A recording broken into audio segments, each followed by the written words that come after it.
Good afternoon बच्चों।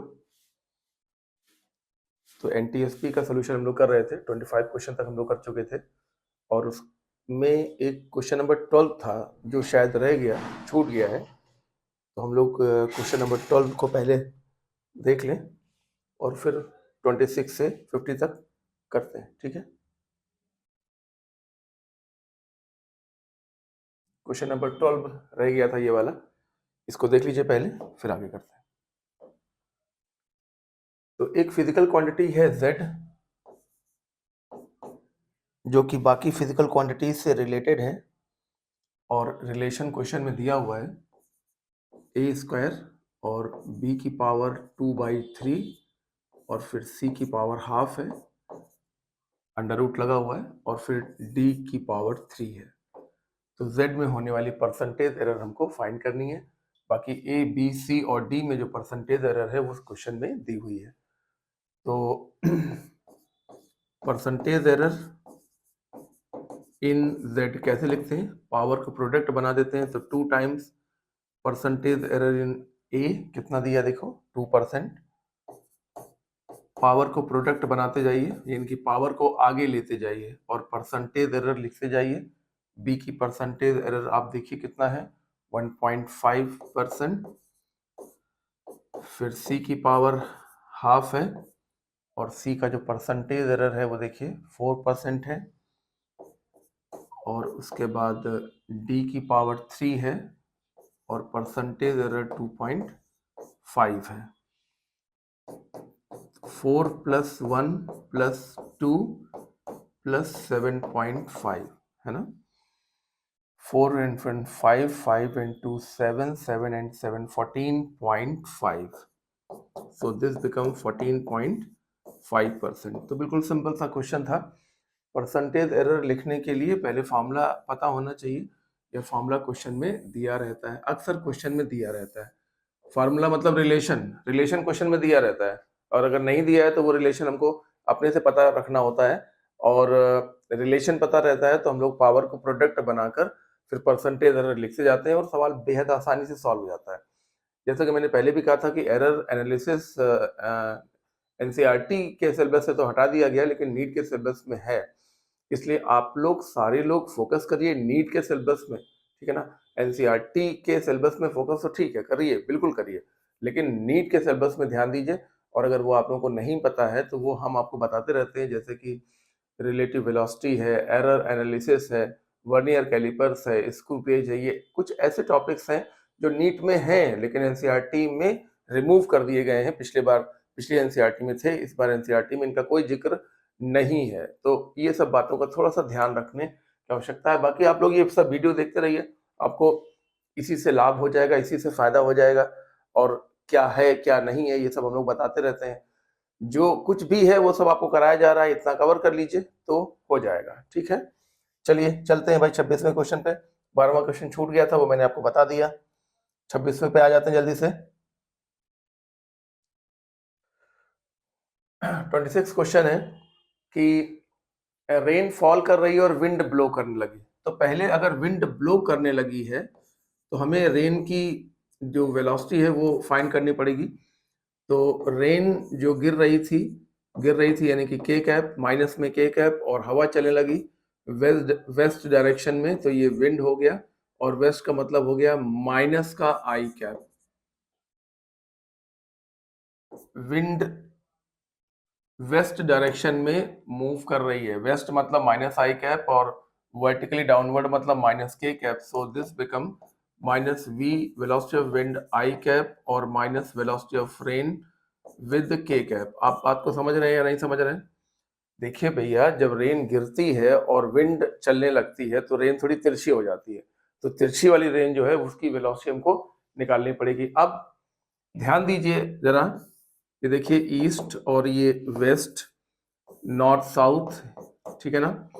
और rain आपका किस तरीके से गिर रहा है, ये देखिए वेस्ट और डाउनवर्ड के बीच में।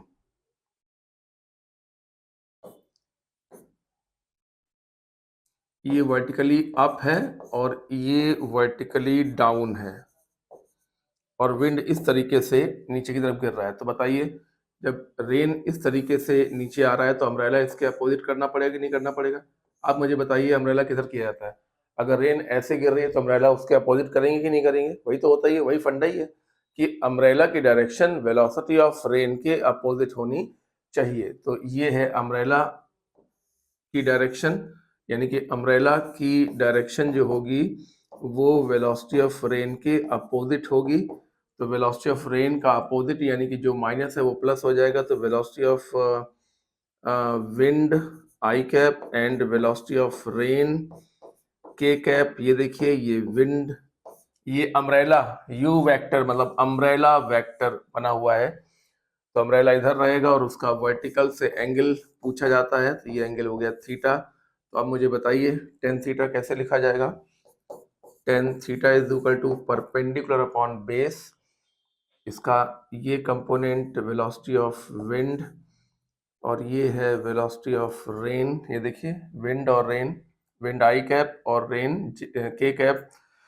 तो टेन थीटा बराबर परपेंडिकुलर अपॉन बेस यानी कि velocity of wind upon velocity of rain हो गया। तो आपका पहला ऑप्शन बिल्कुल सही है। बहुत ही सिंपल क्वेश्चन है, बात ध्यान ध्यान रखिएगा।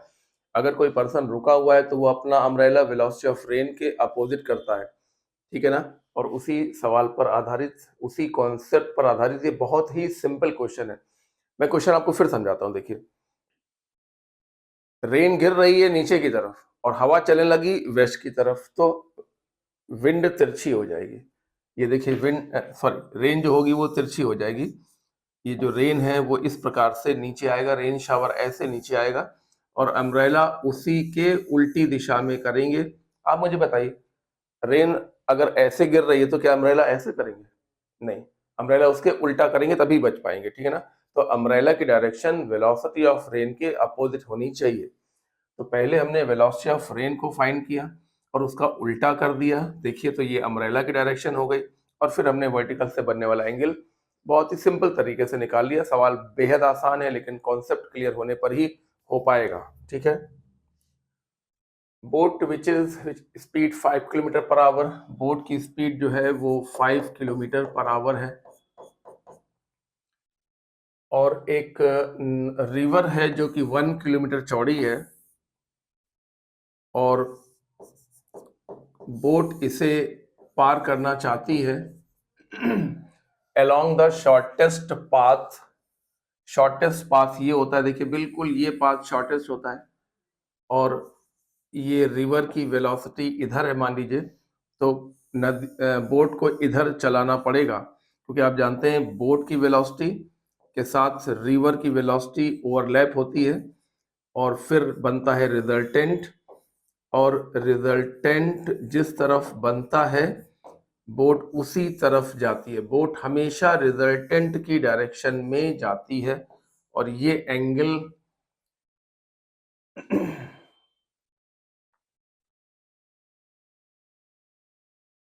चलिए इस एंगल की फिलहाल कोई आवश्यकता नहीं है। नदी की चौड़ाई दी हुई है ये देखिए और हमें टाइम दिया हुआ है और हमें रिवर की वेलोसिटी फाइंड करनी है। तो टाइम समय बराबर दूरी बटे चाल, चाल कौन सी होगी? Resultant velocity. रिजल्टेंट वेलोसिटी समय बराबर, हाँ, time is equal to distance upon velocity. तो अगर हम ये डिस्टेंस ले रहे हैं तो हमें यही वेलोसिटी लेनी है ना, सही बात है, ठीक है। तो टाइम दिया हुआ है 15 मिनट्स, 15 मिनट्स को हमने आवर में कन्वर्ट किया, ये है 1 किलोमीटर और अंडर रूट वी रिजल्टेंट यानी कि under root U square minus we square.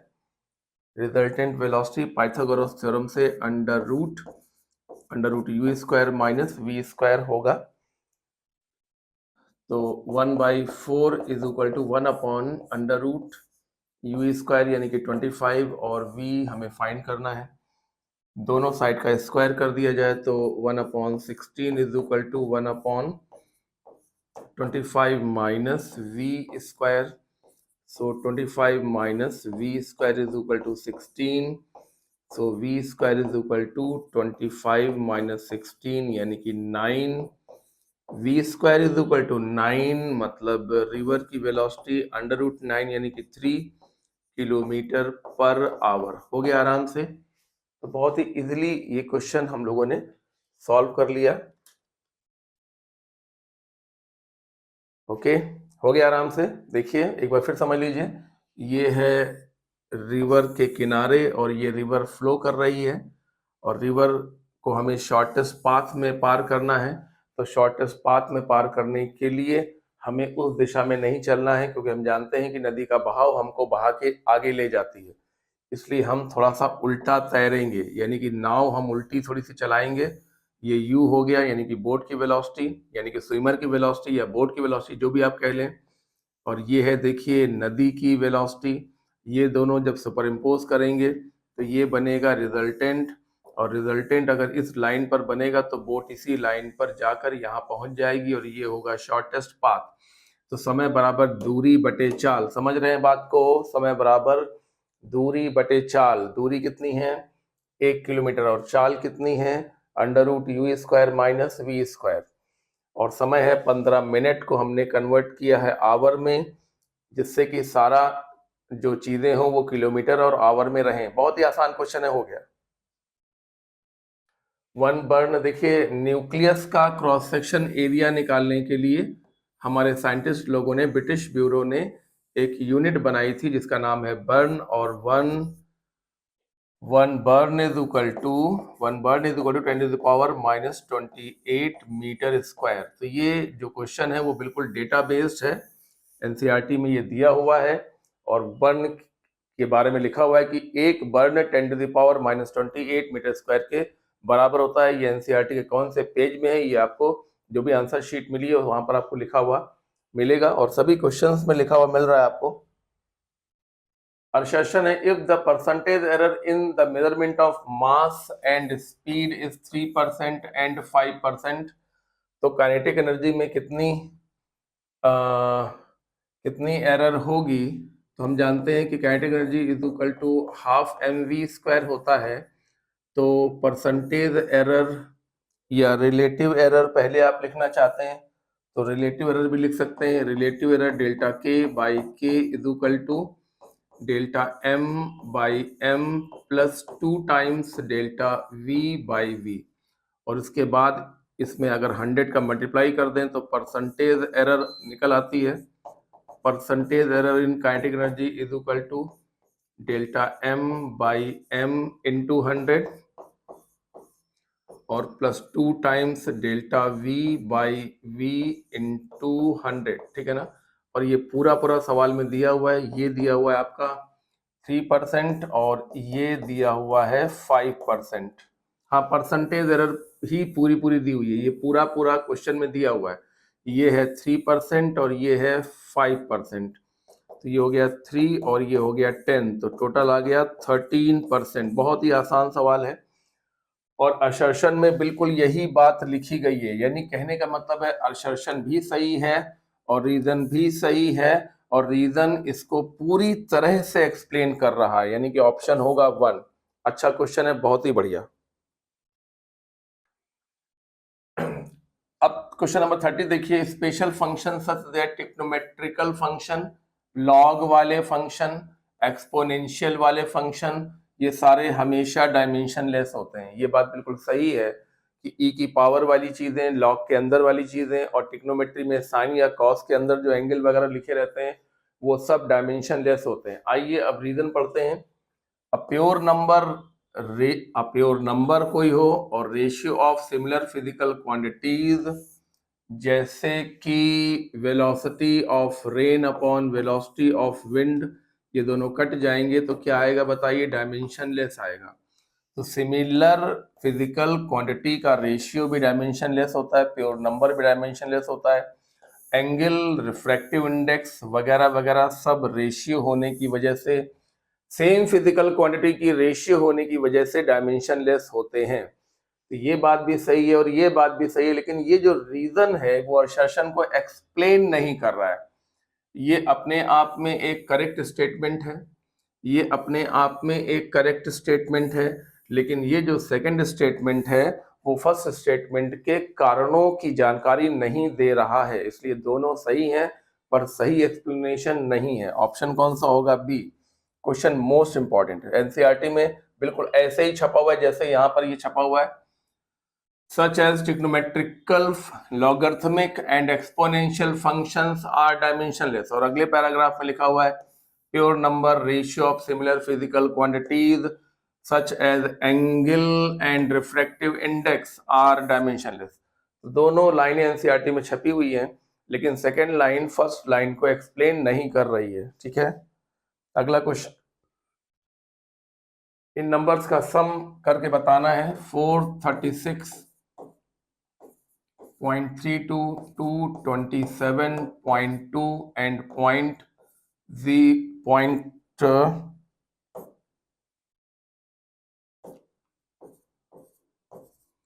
.0.301। ये और ये खाली है, ठीक है ना। इन तीनों को हमें एडिशन करना है। हाँ, यहाँ खाली है, ठीक है ना। तो ये हो गया 1 और ये हो गया 2, यहाँ हो गया 336 and 2 8.13 और ये 6 और ये 6, ये हमने जोड़ दिया। अब जोड़ने का नियम ये है कि जो आंसर लिखा जाएगा उसमें दशमलव के बाद उतने अंक होंगे जितने सबसे कम है। तो यहाँ पर दशमलव के बाद 2 अंक हैं, यहाँ पर दशमलव के बाद 1 अंक है और यहाँ पर दशमलव के बाद 3 अंक है, 1 2 3। तो दशमलव के बाद सिर्फ 1 अंक रखना है, दशमलव के बाद 1 अंक रखना है। कहने का मतलब ये है कि हमें यहाँ तक रखना है, बाकी सब हटाना है। तो ये नंबर देखिए हटाना है, ये 5 से छोटा है तो वापस आएंगे, वैसे ही छोड़ देंगे। ये हो गया, फिर 3 हो गया, फिर 6 हो गया और ये 6 हो गया। बाकी सब 0 0, हाँ जहाँ तक रखना है वहाँ तक रखते हैं, उसके आगे सब 0 कर देते हैं। और ये 0 हमें चाहिए नहीं तो हम इन्हें ड्रॉप कर देंगे। तो 663.8 ये आपका बिल्कुल सही आंसर होगा। आप कहेंगे ये 2 0 क्यों लगाए? अरे हमें यार ये नंबर रखने नहीं है तो 0 तो लगाएंगे ही लगाएंगे। और फिर हटा क्यों दिए? क्योंकि हम इन्हें रखना नहीं चाहते हैं, तो हम इन्हें हटा देंगे, गिरा देंगे। दशमलव के बाद के 0 जो हमें नहीं चाहिए वो हम गिरा सकते हैं। दशमलव के पहले के 0 जो हमें नहीं चाहिए उन्हें हमें 10 टू द पावर में राइज करना होगा। दशमलव के बाद के 0 जो हमें नहीं चाहिए वो हम ऐसे ही गिरा सकते हैं। और दशमलव के पहले के 0 जो हमें नहीं चाहिए वो हम 10 टू द पावर में राइज करेंगे, चढ़ाएंगे। ठीक है, यही नियम जो आपको पता होंगे, पता होने चाहिए। Measure of two quantities along with precision of respective measuring instrument is a और बी। तो a इंटू बी को हमें विद एरर लिखना है। तो a इंटू बी का वैल्यू हुआ आपका जाके 2.5 into 0.1। This is 2.5 and this is 0.1। So this simply become 0.25। एक तो ये बात हो गई। अब हमें इसमें एरर भी फाइंड करनी है। आइए,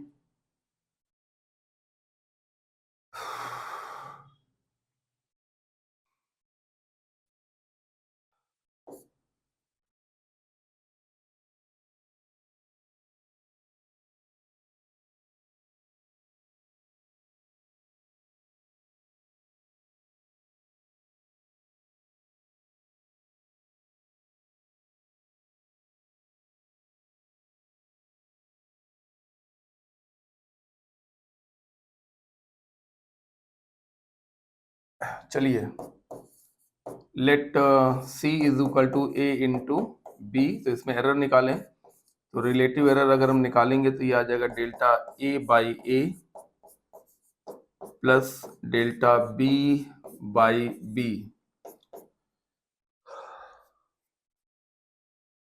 delta a by a plus delta b by b. Delta a is 0.5 upon 2.5 और दिस इज 0.1 अपॉन 0.1। 0.1 कहाँ गया? 0.01, सॉरी।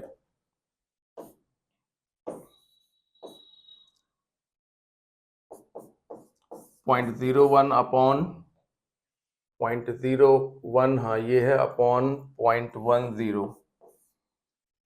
ये दोनों डेसिमल हम ऐसे ही हटा सकते हैं। तो 5/25 प्लस 1/10 यानी कि 1/5 प्लस 1/10। सो रिलेटिव एरर हमारी आ चुकी है 10 और ये 2 + 1 यानी कि ये आ गया आपका 3/10। ये आ गया आपका रिलेटिव एरर। और हमें निकालना क्या है, हमें निकालना है एब्सोल्यूट एरर। तो delta C will be equal to delta C by C, यानी कि रिलेटिव एरर इनटू सी। ये देखिए ना, हमें ये लिखना है तो हमें इस वैल्यू में 3/10 में सी को उधर लेके जाना पड़ेगा।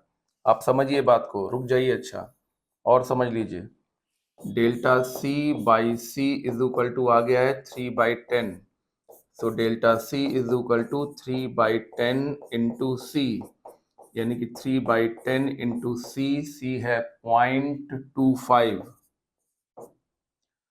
0.25. So this simply become 0.75 by 10, 0.075, 0.075, 0.08 लिखा जा सकता है। So the answer is first 0.25 plus minus 0.075 को 0.8 दशमलव के 2 अंकों तक इसको हम लोग लिख सकते हैं, ठीक है ना। तो ये आपका आ गया ऑप्शन नंबर फर्स्ट। क्वेश्चन अच्छा है, क्वेश्चन अच्छा है। Quantities with precision, the value of A be with error लिखना है, ए बी की वैल्यू विद एरर लिखना है।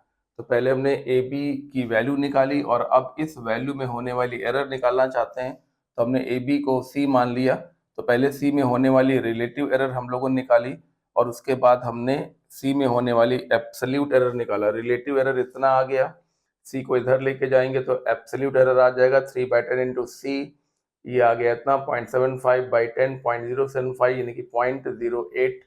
ये एक्यूरेसी के साथ लिखा जा सकता है। क्वेश्चन बढ़िया है, अच्छा क्वेश्चन है। Plane angle and solid angle, plane angle की यूनिट होती है रेडियन और सॉलिड एंगल की यूनिट होती है स्टेरेडियन, यानी कि यूनिट तो होती है लेकिन डायमेंशन नहीं होती। यूनिट होती है लेकिन डायमेंशन नहीं होती। ऑप्शन 4 सही है और ये बिल्कुल सिंपल सा क्वेश्चन है। एंगल हो कैसा भी, यूनिट होती है लेकिन एंगल को ब्रिटिश ब्यूरो ने अभी तक कोई डायमेंशन नहीं दी है। हालांकि एंगल और solid angle fundamental physical quantities मानी गई हैं, लेकिन अभी तक इनको कोई डायमेंशन नहीं दी गई है। तो इनमें यूनिट होती है लेकिन डायमेंशन नहीं होती है। अच्छा क्वेश्चन है। एरिया ऑफ रेक्टेंगुलर फील्ड इतना है, लेंथ दी है और ब्रेड्थ दी है और एरिया हमको लिखना है। तो area is equal to length into breadth. So this is 55.3 into breadth कितना है बताइए, 25 मीटर। मल्टीप्लाई कर लीजिए, 75 का 5 7, 125 7 132, कैरी हो गया 13, फिर से 125 प्लस 13 यानी कि 135 और 3 138 और एक अंक के बाद दशमलव लगाएंगे। अब आगे देखिए, इसमें कितने सिग्निफिकेंट फिगर हैं, 3, और इसमें कितने हैं, 2। तो आंसर में कितने होने चाहिए, 2। ये मल्टीप्लिकेशन का रूल है, मल्टीप्लिकेशन और डिवीजन का रूल है कि जिन चीज़ों को हम मल्टीप्लाई कर रहे हैं उनमें जितना मिनिमम सिग्निफिकेंट नंबर्स होगा उतना ही आंसर में रखना है। तो यहाँ पर 3 सिग्निफिकेंट फिगर्स हैं और यहाँ पर 2 सिग्निफिकेंट फिगर्स हैं, तो हमारे आंसर में सिर्फ 2 होने चाहिए, यानी कि हमें यहाँ तक रखना है, बाकी सब हमें हटाना है। तो हमें यहाँ तक रखना है, इसके आगे देखा जाता है, जहाँ तक रखना है उसके आगे देखते हैं। ये नंबर 5 से बड़ा है तो वापस आएंगे और 1 बढ़ा देंगे। तो ये हो गया 4, ये हो गया 1 और आगे सब 0 कर देते हैं। ये देखिए सब 0 कर देते हैं, ये आपको नियम सब पता होने चाहिए। आगे सब 0 कर देते हैं, ठीक है ना। अब हमें सिर्फ यहीं तक रखना है, बाकी सब हमको हटाना है। तो क्योंकि ये 2 0 दशमलव के पहले के हैं तो इनको हम हटा नहीं सकते, तो चढ़ा देंगे। और ये 0 दशमलव के बाद का है, हम इसको ऐसे ही गिरा देंगे। मैंने कहा जो 0 हमको नहीं चाहिए, अगर वो दशमलव के बाद के हैं, अगर वो दशमलव के बाद हैं तो उनको ऐसे ही गिरा दीजिए, और अगर दशमलव के पहले है तो उनको 10 टू द पावर में चढ़ा दीजिए। यही रूल होता है। एक्चुअली पेपर डिस्कशन के दौरान बहुत पढ़ाई तो नहीं करवाई मतलब नहीं करवाई जा सकती। पेपर डिस्कस करना है तो पढ़ाई अगर करेंगे तो फिर वो क्लास में होती है। तो ये आपको पता होना चाहिए कि जब 2 चीज़ों को हम जोड़ते और घटाते हैं तो आंसर में मिनिमम डेसिमल प्लेस का नियम है, ठीक है ना। और जब दो चीजों को गुणा या भाग करते हैं तो आंसर में मिनिमम सिग्निफिकेंट फिगर्स का नियम है, ठीक है ना, उसके लिए हमें राउंड ऑफ करना पड़ता है। तो क्योंकि यहाँ पर 2 सिग्निफिकेंट फिगर है और यहाँ पर 3 सिग्निफिकेंट फिगर है, तो हमें आंसर में मिनिमम यानी कि 2 रखने हैं, यानी कि हमें सिर्फ 1 2 बस यहाँ तक रखना है, यहाँ तक, इसके आगे सब हटाना है। अगला नंबर 5 से बड़ा है तो वापस आएंगे, 1 बढ़ाएंगे तो 3 हो गया, 4 3 हो गया 4, ये बाकी वैसे ही है, बाकी सब आगे सब जीरो कर दो। और ये तीनों जीरो हमने कर तो दिए क्योंकि करने ही चाहिए, लेकिन ये तीनों जीरो हमको चाहिए नहीं, तो तीनों को हमें हटाना है। तो ये तो हम ऐसे गिरा नहीं सकते, तो चढ़ा देंगे 10 टू द पावर में, और इसे गिरा सकते हैं तो गिरा दिया। तो ये आपका बिल्कुल करेक्ट आंसर होगा, आपका थर्ड ऑप्शन बिल्कुल सही होगा। क्वेश्चन बेहद इंपॉर्टेंट है। एक एक्सप्रेशन है एनर्जी डेंसिटी का, और इसमें हमको बीटा की डायमेंशन फाइंड करनी है। अल्फा और बीटा कांस्टेंट है, हमें बीटा की डायमेंशन फाइंड करनी है। उसके लिए हमें पहले अल्फा की डायमेंशन फाइंड करनी पड़ेगी। तो आप जानते हैं कि साइन के अंदर या कॉस के अंदर जो भी चीजें होती हैं वो डायमेंशन लेस होती हैं, यानी कि ये जो ब्रैकेट है वो डायमेंशन लेस है। इसका मतलब ये हुआ कि जो अल्फा एक्स है अपॉन के टी वो है डायमेंशन लेस यानी कि 1। इससे ये साबित होता है कि अल्फा एक्स की डायमेंशन के टी के बराबर होगी। यहाँ पर टी स्मॉल लेटर में छपा हुआ है, होना तो चाहिए कैपिटल लेटर में, क्योंकि ये टेम्परेचर को प्रदर्शित कर रहा है, इसलिए कैपिटल लेटर में होना चाहिए, लेकिन छपा हुआ है स्मॉल लेटर में। चलिए हमने इसको कैपिटल कर लिया। और के टी हम जानते हैं, हम ये जानते हैं कि जो एनर्जी होती है वो गैस मॉलिक्यूल की वो 3/2 kT होती है, यानी kT की डायमेंशन एनर्जी के बराबर होगी। तो ये हो गया एनर्जी। इसका मतलब है अल्फा की डायमेंशन एनर्जी की डायमेंशन अपॉन एक्स हो गया, यानी कि एनर्जी की डायमेंशन अपॉन एल हो गया।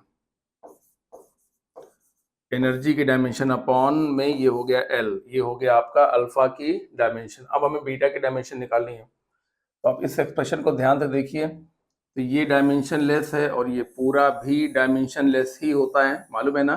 साइन के अंदर जो होता है वो भी डायमेंशन लेस होता है, और पूरा साइन के साथ जो होता है वो भी डायमेंशन लेस होता है, यानी कि energy density alpha upon beta के बराबर होगी। तो energy density is equal to alpha upon beta, इसलिए बीटा की dimension alpha upon energy density के बराबर होगी। अल्फा की डायमेंशन है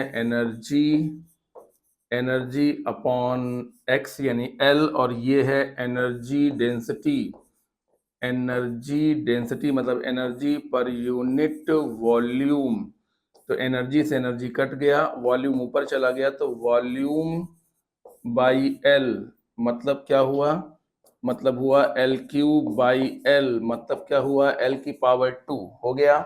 तो एल की पावर 2 सिर्फ चौथे ऑप्शन में है, बाकी में नहीं गड़बड़। यहाँ टी है, यहाँ भी टी है, यहाँ एल की पावर 0 है, सब गड़बड़ हो गया। ये हो गया फोर्थ, M0 L2 T0। बहुत ही अच्छा क्वेश्चन है, एक सामान्य सिंपल क्वेश्चन, लेकिन बहुत ही इंपॉर्टेंट आपके लिए, बहुत महत्वपूर्ण सवाल माना जाएगा। यहाँ पर कौन सा सही रिजल्टेंट बता रहा है देखिए, ये वेक्टर A है और ये वेक्टर B है, तो रिजल्टेंट इधर होना चाहिए। क्या ही ये करते हैं, ये देखिए ये A है और ये B है, ओके। जब ये A है और ये B है तो ये रिजल्टेंट R होगा। पता है कि नहीं पता है? नहीं पता तो अभी पता करो कौन सा ऑप्शन सही होगा। A B ये R एकदम चौथे में सही बना हुआ है, बाकी सब गलत बने हुए हैं। आइए आपको नियम बताते हैं। ये ट्रायंगल रूल है, अगर ये A है और ये B है तो ट्रायंगल रूल कहता है कि A और उसके हेड से B, ओके। तो रिजल्टेंट क्या होगा, A का टेल और B का हेड, ये बनेगा R, जिसे कहते हैं A प्लस B। एक और देखिए, ये A है, ओके, और ये मान लीजिए B है, ओके। ये देखिए ये A और इसके हेड से ये B। तो ट्रायंगल रूल कहता है कि ये जो होगा वो इन दोनों का रिजल्टेंट यानी कि A प्लस B वेक्टर होगा। तो हाँ, ये ट्रायंगल रूल है। और ये देखिए ये चौथा ऑप्शन सही है, बाकी सारे ऑप्शन गलत हैं। एनसीईआरटी में आपको ये ट्रायंगल रूल और पैरेललोग्राम रूल दोनों लिखे हुए मिलेंगे, उसी से ये सवाल उठाया गया है, बेहद इंपॉर्टेंट सवाल है। आइए आपको बताते हैं बाकी गलत क्यों है। ये ए है और ये बी है, तो ये आर होना चाहिए, इसमें उल्टा बना हुआ है, ठीक है ना। आइए, ये ए है और ये बी है, तो ये जो वेक्टर है ये होगा ए माइनस बी। ये बी देखिए, ए और ये बी उधर है और हम इधर आ रहे हैं, तो ये होगा ए माइनस बी, तो ये गलत हो गया। ओके, ये ए है और ये बी है और ये बता रहे हैं आर, तो अगर ये आर है तो ये होना चाहिए आर बराबर माइनस ए प्लस बी, जबकि रिजल्टेंट होता है ए प्लस बी, तो ये भी गलत है। ये तो पहला, दूसरा और तीसरा, ये तीनों डायग्राम ट्रायंगल रूल को फॉलो नहीं कर रहे हैं, और चौथा डायग्राम बिल्कुल परफेक्टली फॉलो कर रहा है, इसलिए फोर्थ ऑप्शन बिल्कुल सही है। जरा ये कह रहे हैं कि देखिए, एक वेक्टर P है और एक वेक्टर Q है, तो इनका रिजल्ट, और इनके बीच का एंगल थीटा है, तो इनका रिजल्टेंट पैरेललोग्राम लॉ से देखें तो ये इनका रिजल्टेंट बनेगा R, ठीक है ना। और R का मान होगा R is equal to under root p square plus q square plus 2p फिर q फिर cos थीटा। ओके, ये होगा इनका रिजल्टेंट। अब कह रहे हैं कि p और q को इंटरचेंज कर दिया गया, यानी कि q यहाँ आ गया और हाँ, q p की जगह आ गया और p q की जगह चला गया। अब आप खुद देखिए अब क्या होगा। अब होगा ये कि रिजल्टेंट पूरी तरह से अलग दिशा में बनेगा, ये होगा नया रिजल्टेंट। तो क्या नया रिजल्टेंट पुराने के जैसा होगा? बिल्कुल नहीं। पुराना रिजल्टेंट इस तरीके से है और नया रिजल्टेंट देखिए इस तरीके से है, तो रिजल्टेंट वही नहीं रहेगा बल्कि बदल जाएगा, लेकिन उसका मान नहीं बदलेगा, क्योंकि अगर r बराबर इतना है तो r डैश बराबर भी इतना ही होगा, under root p square plus q square plus 2p और उनके बीच का एंगल थीटा, क्योंकि थीटा अभी भी पुराने के जैसा ही रखा गया है। तो क्या नहीं बदलेगा और क्या बदलेगा? तो रिजल्टेंट का मैग्नीट्यूड नहीं बदलेगा और रिजल्टेंट की डायरेक्शन बदलेगी। तो क्या बदलेगी? केवल डायरेक्शन बदलेगी, मैग्नीट्यूड नहीं बदलेगा। बहुत ही ज्यादा अच्छा क्वेश्चन है, एनसीईआरटी में आपको बिल्कुल सिमिलर डायग्राम बना हुआ मिलेगा। ये क्वेश्चन वाकई अच्छा था। आप कह रहे हैं कि एक पार्टिकल कहाँ पर है? एक पार्टिकल 2,3,5 पर है, उसके बाद वो चला और यहाँ आ गया और कितना डिस्प्लेस हुआ, इतना। ये वेक्टर हमको दिया हुआ है, तो यहाँ के कोऑर्डिनेट यानी कि x, y, z हमको फाइंड करना है। क्वेश्चन फिर समझ लीजिए, एक पार्टिकल 2,3,5 से चलना शुरू करता है और इतना डिस्प्लेसमेंट करता है, और ये डिस्प्लेसमेंट सवाल में आपको दिया हुआ है, तो यहाँ के कोऑर्डिनेट हमको फाइंड करने हैं। ये कैसे आएगा? तो ये देखिए, इसको आप a मान लीजिए और इसको आप b मान लीजिए, ठीक है ना। हाँ, ये a हो गया और ये b हो गया, तो हमें ये कोऑर्डिनेट फाइंड करने, यानी कि हम अगर b निकाल लें तो हमें ये पता चल जाएगा। तो बताइए b, इस डायग्राम को देखकर बताइए b क्या होगा। b इज इक्वल टू होगा a plus d. Triangle rule पता है ना, ये b है तो b will be equal to a, हाँ ये देखिए a, ये देखिए एरो देखिए, a plus b। Okay, a b will be equal to a plus d. a plus d जोड़ दीजिए दोनों को, तो a क्या है? a है 2i cap plus 3j cap plus 5k cap, और d क्या है? d सवाल में दिया हुआ है 4i cap minus 2j cap और plus k cap. So the result will be 2 and 4 यानी कि 6i cap, 3j and minus का 2j यानी कि प्लस का j cap, 5k cap and 1k cap यानी कि 6 का k कैप। तो उसके कोऑर्डिनेट हो गए, हाँ b वेक्टर आ गया 6i cap plus 1j cap plus 6k cap, तो उस बिंदु के कोऑर्डिनेट क्या होंगे? 6,1,6, 6,1,6। ओके, बहुत ही अच्छा क्वेश्चन है, बहुत ही बढ़िया क्वेश्चन है। क्वेश्चन नंबर 38 ऑप्शन होगा ऑप्शन 3। बिल्कुल बढ़िया क्वेश्चन है, इसको जरूर रिवाइज करिएगा। वर्नियर कैलिपर्स में मेन स्केल के एक खाने का मान दिया हुआ है, m is equal to 1 millimetre, और मेन स्केल के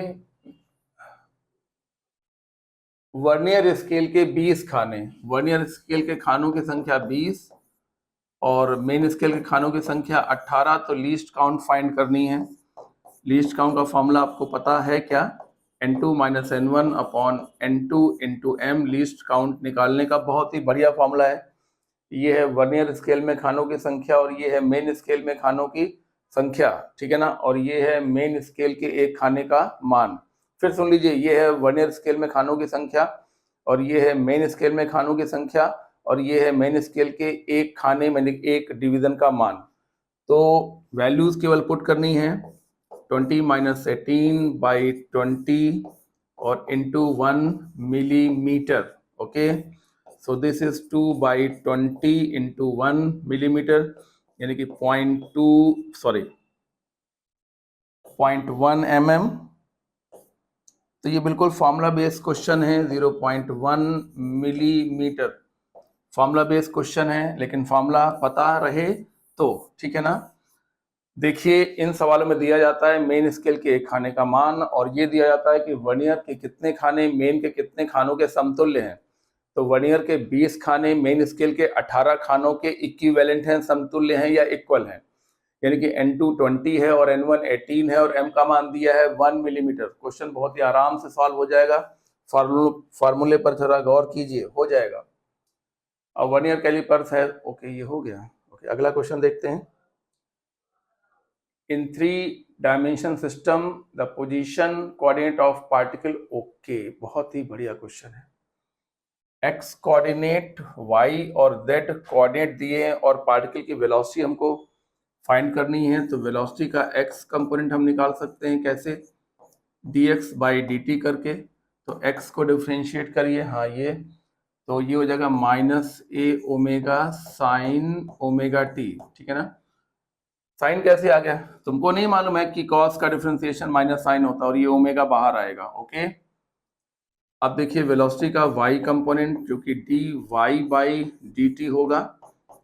तो y को डिफरेंशिएट करिए तो a omega cos omega t, क्योंकि साइन ओमेगा टी का डिफरेंशिएशन कॉस ओमेगा टी और ओमेगा बाहर आएगा। इसी प्रकार से वेलोसिटी का z component dz by dt and this will be a omega और t का t के रिस्पेक्ट में हो गया 1। तो तीनों वेलोसिटी के तीनों कंपोनेंट निकालने के बाद resultant velocity under root v x square plus v y square plus v z square. Resultant velocity ऐसे लिखी जाएगी क्योंकि ये है वेलोसिटी का x कंपोनेंट, ये है y कंपोनेंट और ये है z कंपोनेंट। तो x कंपोनेंट का स्क्वायर यानी कि minus a omega sine omega t का स्क्वायर और y component a omega cos omega t का होल स्क्वायर और z component a omega square, ठीक है ना।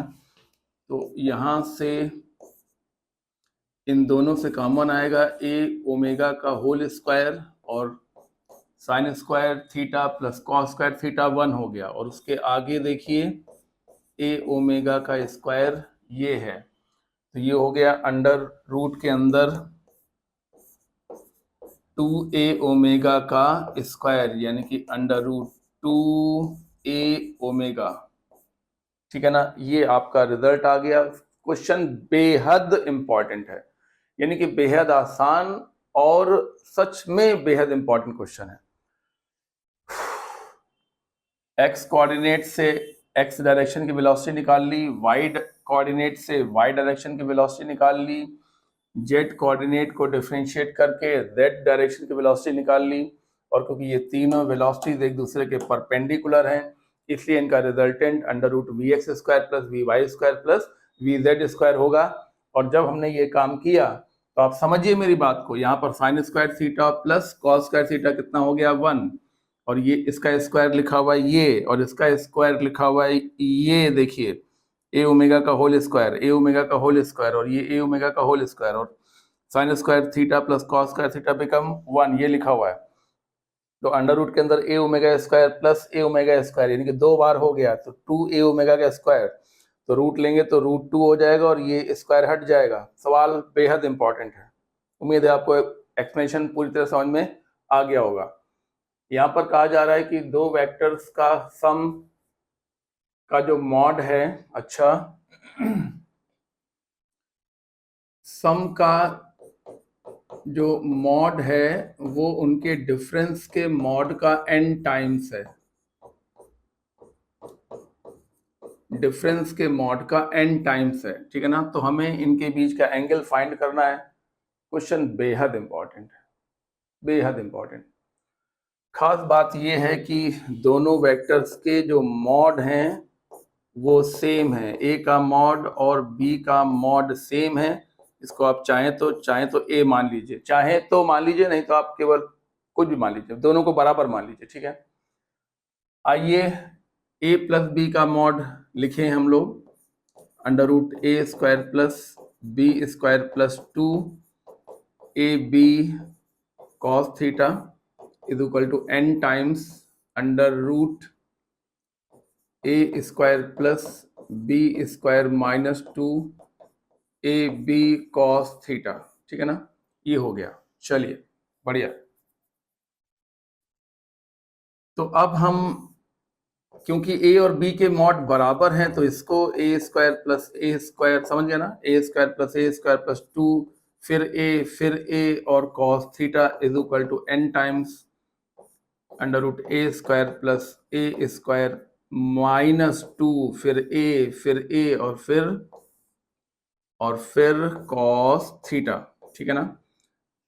अभी हम रूट हटाने वही वाले हैं, बस जरा सा वेट कर लीजिए, जरा सा वेट कर लीजिए भाई, कह तो रहे हैं जरा सा वेट कर लीजिए।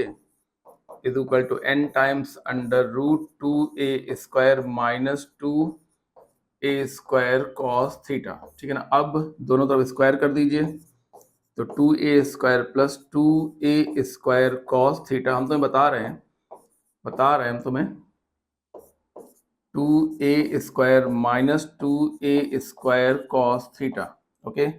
स्क्वायर तो हमने कर दिया, अब यहाँ से 2a स्क्वायर बाहर आ गया तो 1 प्लस कॉस थीटा आ गया, और यहाँ से 2a स्क्वायर बाहर आ गया, n स्क्वायर तो खैर बाहर था ही था, तो ये आ गया 1 माइनस कॉस थीटा।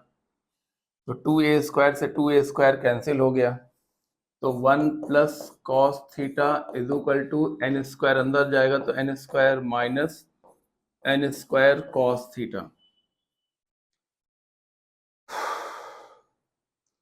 तो कॉस थीटा वाले टर्म एक तरफ लेके आ जाइए, तो n square cos theta is equal to n square minus 1, cos theta common ले लीजिए तो 1 plus n square is equal to n square minus 1। So we get the answer cos theta is equal to n square minus 1 upon 1 plus n square, जिसको हम चाहें तो n square minus 1 upon n square plus 1 भी लिख सकते हैं। n square minus 1 और 1 plus n square या n स्क्वायर प्लस 1 एक ही बात है, ऑप्शन चॉइस कीजिए।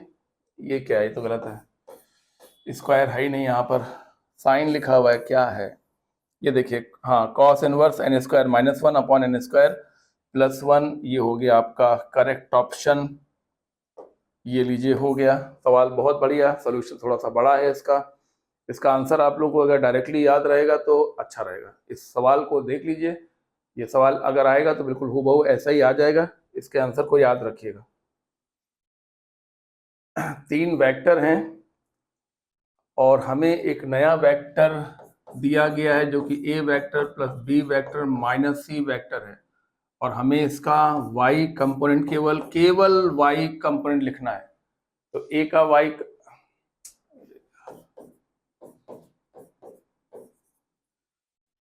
केवल y कंपोनेंट, केवल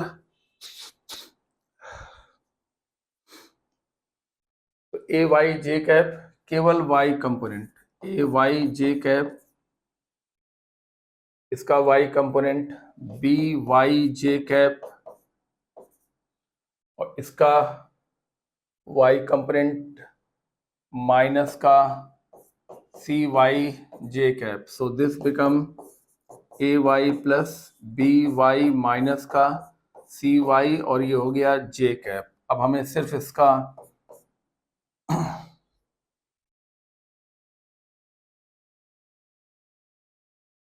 मैग्नीट्यूड लिखना है, तो दोनों तरफ का मॉड ले लेंगे, तो ये आ जाएगा A Y plus B Y minus C Y, हो गया। मैग्नीट्यूड ले लेंगे ना, अरे भाई केवल जे कैप लिखा है तो यही मैग्नीट्यूड होगा और क्या, केवल जे कैप लिखा है भाई, तो जे कैप के बगल वाला ही तो मैग्नीट्यूड होगा। अगर केवल आई कैप लिखा होता तो आई कैप के बगल वाला मैग्नीट्यूड होता, केवल के कैप लिखा होता तो के कैप के बगल वाला मैग्नीट्यूड होता।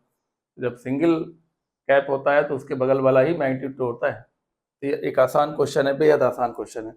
ऑप्शन होगा आपका third option correct option. Velocity and acceleration of two system, दो सिस्टम है 1 और 2, और वेलोसिटी और एक्सीलरेशन सवाल में दिया गया है।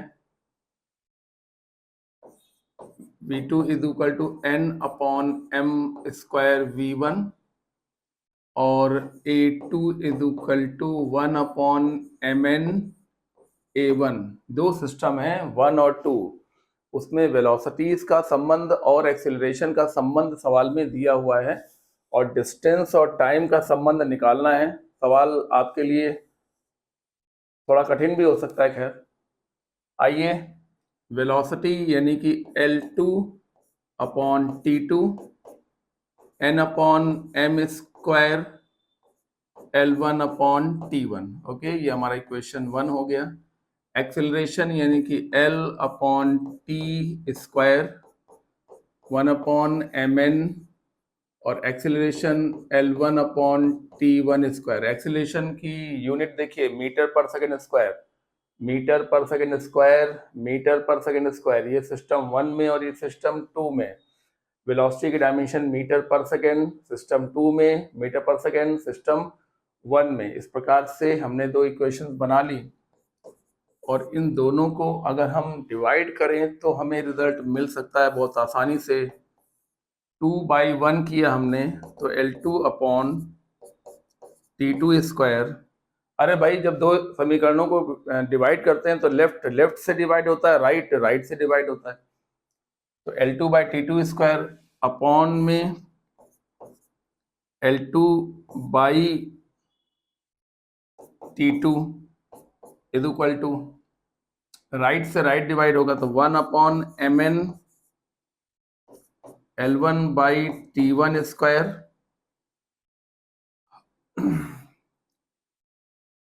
और यहाँ n upon m square L1 by T1। तो फायदा ये रहा ऐसा करने से कि L2 से L2 कट गया और L1 से L1 कट गया, ठीक है ना। अब ये T2 ऊपर जाएगा, तो T2 upon T2 square is equal to, यहाँ देखिए 1 अपॉन mn, ठीक है, फिर नीचे T1 स्क्वायर, उसके आगे देखिए n, ध्यान से देखिए नहीं तो आएगा नहीं, और ये दोनों कहाँ जाएंगे ऊपर, तो m स्क्वायर ऊपर और T1 भी ऊपर, ठीक है ना। तो इस तरीके से जब ये इससे इसको काटा तो 1 अपॉन में T2 आ गया,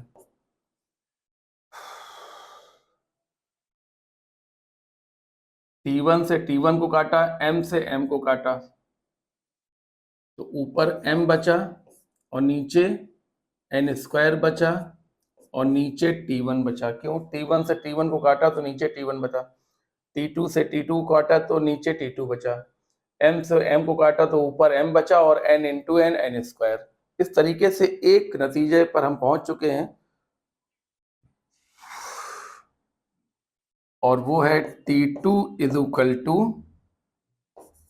n square by m T1। देखिए सवाल आपके लिए कठिन है, निश्चित रूप से आपको ये सवाल हो सकता है छोड़ना पड़ गया हो, सेक्शन बी में था, आप इसको छोड़ भी सकते थे क्योंकि अटैम्प्ट करने में समय इसमें ज़्यादा लग भी रहा है और गलती के भी चांस काफी ज्यादा हमको लग रहा है। तो हमने एक चीज तो निकाल ली, वो है T2 is equal to N square by M T1, ये पहले ऑप्शन में लिखा है, दूसरे ऑप्शन में नहीं है, तीसरे ऑप्शन में भी नहीं है, चौथे ऑप्शन में भी नहीं है। तो आपको ऑप्शन फर्स्ट को पहले ही चॉइस कर लेना चाहिए, क्योंकि ये रिलेशन किसी दूसरे ऑप्शन में है ही नहीं। T2 बराबर N square by M T1, ये जब आ गया, यहाँ भी नहीं है, यहाँ भी नहीं है, यहाँ भी नहीं है, तो आपको इतने से ही इसको चॉइस कर लेना चाहिए, आगे जाने की जरूरत ही नहीं है। इसीलिए सवाल दिया गया कि आप पहले ही स्टेप में आंसर निकाल लें और सेकेंड स्टेप करने की जरूरत ना पड़े। ठीक है, क्वेश्चन इंपॉर्टेंट है। ओके, यहां पर हमें a अपॉन b की डायमेंशन फाइंड करनी है, आराम से हो जाएगा। x क्या है, y वॉल्यूम है, अच्छा, r यूनिवर्सल गैस कांस्टेंट है, t टेम्परेचर है, x प्रेशर है, वो लिखा हुआ मैं देख नहीं पाया, x प्रेशर है, अब हो गया। तो हमें a अपॉन बी की डायमेंशन निकालनी है। तो सबसे पहले इसको देखिए, ये दोनों घट रहे हैं, ये दोनों सब्ट्रैक्ट हो रहे हैं, इसका मतलब ये हुआ कि b की डायमेंशन और y की डायमेंशन सेम है, और y यहाँ पर वॉल्यूम है, यानी कि L क्यूब। ये हमें एक बात पता चल गई बड़े आराम से। और अब देखिए, ये और ये ऐड हो रहे हैं, यानी कि इन दोनों के डायमेंशन भी सेम है। इसका मतलब ये हुआ कि a अपॉन वाई स्क्वायर की डायमेंशन x के बराबर है। x यहाँ पर प्रेशर है, ml-1 T-2, प्रेशर है x, ये लिखा हुआ है भैया, x प्रेशर है, pressure force upon area, force upon area करने से आता है ml-1 T-2 a, और y स्क्वायर यानी कि l की पावर 6। सो a की डायमेंशन हो गई m, l की पावर 5, t की पावर -2। अब हमें a और b को डिवाइड करके आंसर बताना है। तो a upon B is equal to m l की पावर 5 t की पावर -2 अपॉन b की डायमेंशन l की power 3। So this become ml2 t-2, ml2 t-2 कहाँ पर है? ओके, एनर्जी, एनर्जी की डायमेंशन होती है, एनर्जी की dimension ml2t-2। This is the correct answer, option C होगा। क्वेश्चन इंपॉर्टेंट है, प्रैक्टिस करते रहेंगे तो ऐसे क्वेश्चन जल्दी से सॉल्व हो जाएंगे, पहले से किए होंगे तो और जल्दी सॉल्व हो जाएंगे। EMJG सबको मालूम है भाई, एनर्जी और जे स्क्वायर अपॉन m की पावर 5 और जी स्क्वायर, ये डायमेंशन लेस होता है, डायमेंशन लेस आप लिख लीजिए, एनर्जी की डायमेंशन, जे की डायमेंशन, एम की डायमेंशन और यूनिवर्सल ग्रेविटेशन कांस्टेंट की डायमेंशन लिखकर स्क्वायर स्क्वायर 5 पावर जो भी करना है कर दीजिए, सब कट पिट के कुछ नहीं बचेगा, सब कट जाएगा। तो ये हो गया डायमेंशन लेस, और डायमेंशन लेस यानी कि एंगल, क्योंकि एंगल की कोई डायमेंशन नहीं होती है, एंगल चाहे प्लेन एंगल हो या सॉलिड एंगल हो, दोनों ही डायमेंशन लेस फिजिकल क्वांटिटीज हैं। आइए आगे बढ़ेंगे। यहाँ पर क्या प्रदर्शित किया जा रहा है, ये देखिए, कोई वेक्टर r है, कोई वेक्टर a है, कोई वेक्टर b है, ये a है और ये वेक्टर b है ना, तो ये इन दोनों का रिजल्टेंट है।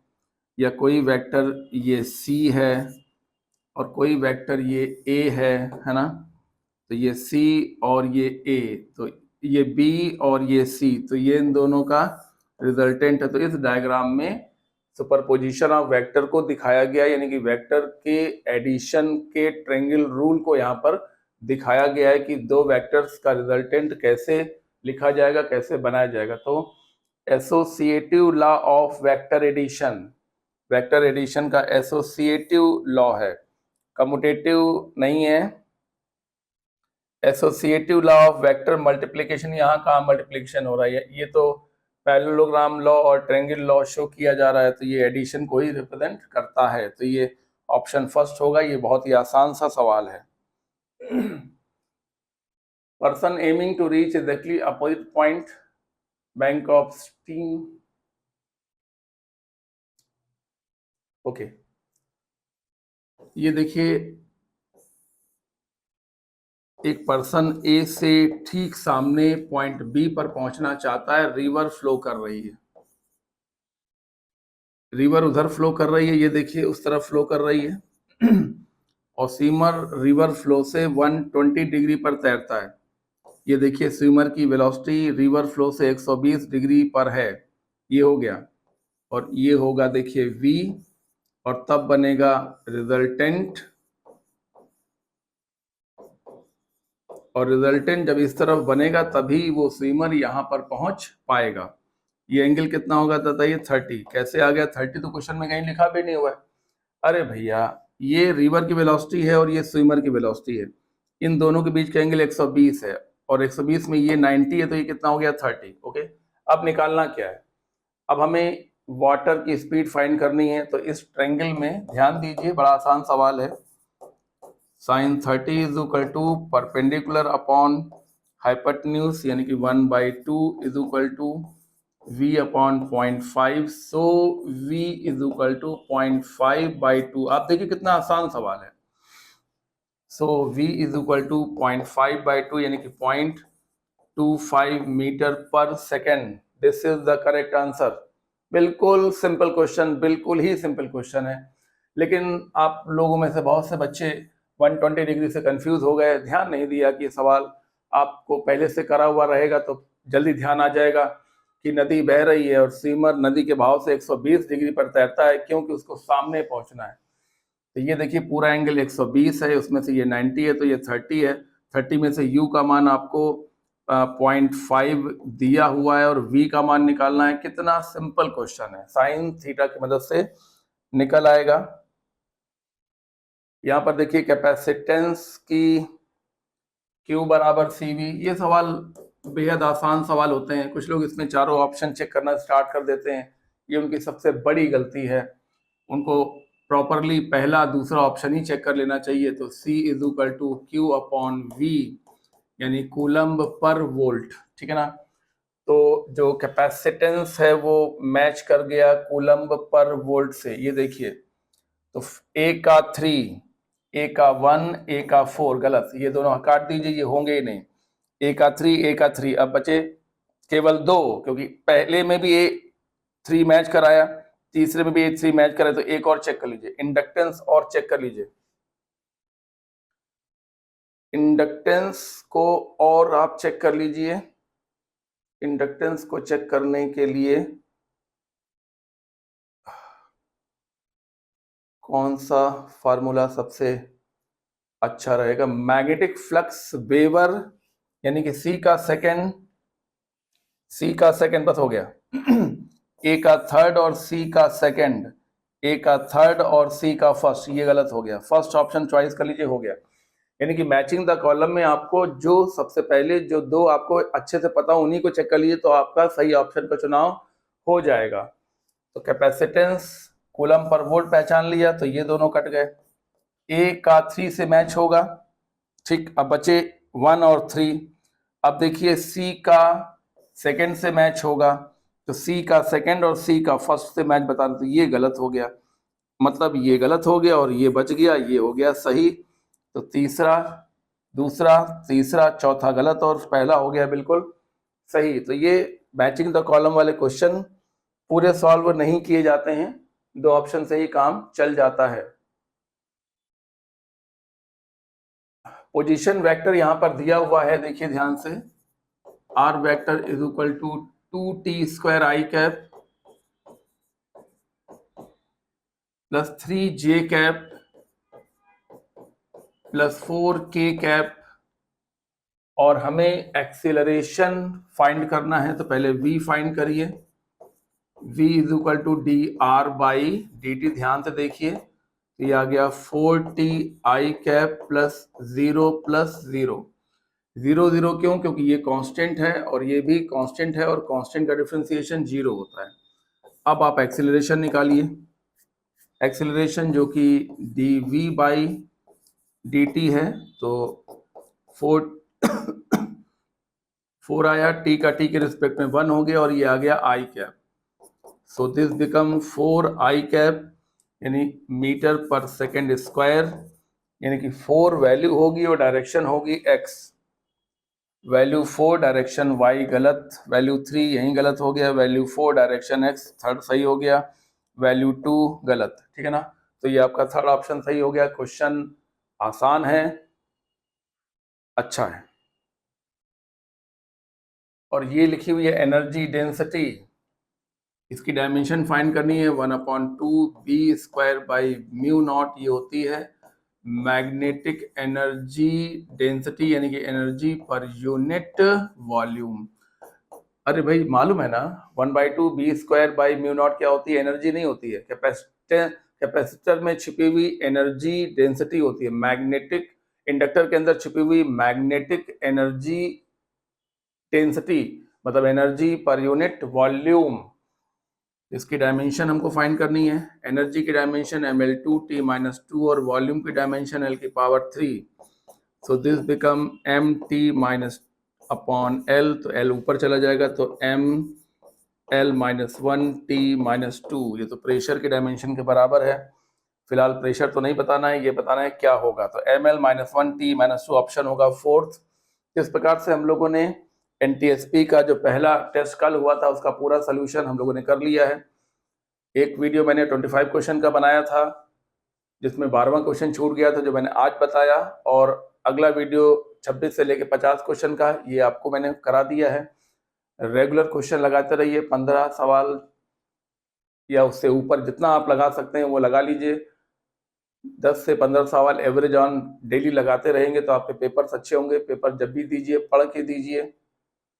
पेपर जब देने आए तो उसके पहले एक दिन पहले उसी पेपर में जो सिलेबस आ रहा है उसके 15, 20, 10, 12, 14 सवाल जो आप लगा पाए वो लगा के आएंगे तो पेपर आपका बेहतर होगा हमेशा। और फिजिक्स का ये जो टेस्ट सीरीज है इसको आप कर लीजिए, आपके लिए अच्छा रहेगा।